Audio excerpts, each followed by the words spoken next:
Hello everyone. Today I'm going to talk about this new book that I read called Speaker for the Dead. Now, it's a little past midnight, so I'm going to be a little bit quiet in this my thoughts on review. Um, Speaker for the Dead is a book written by Orson Scott Card, and he wrote the famous Ender's Game, which you can also see in movie form, although I recommend you read the book as it is much more interesting. Now, while Ender's Game is much more of a sci-fi adventure, uh, which also has some emotional twists and human psychology mixed in with a lot of interesting sci-fi elements. Speaker for the Dead is a much more different book than Ender's Game. I think Speaker for the Dead is a much more, how do you say it?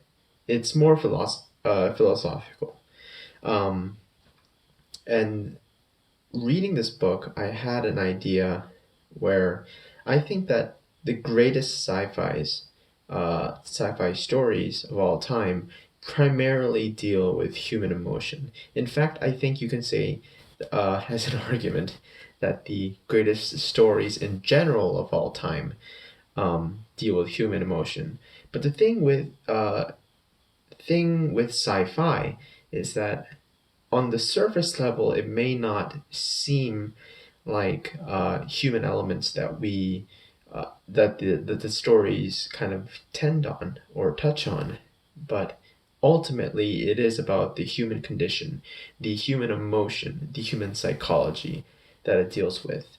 And it is so unique because it is dealing with situations that do not occur in our real life, that are science fiction, that may occur in the future.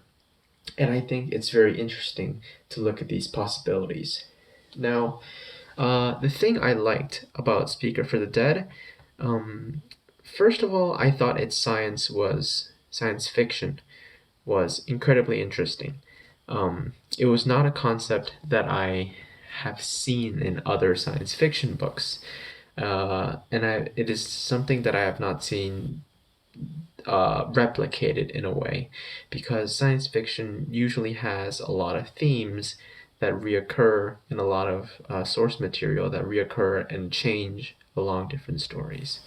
But Speaker for the Dead was completely something new that I had not seen before. Maybe because my sci-fi stories are mostly limited to something technological or something computational.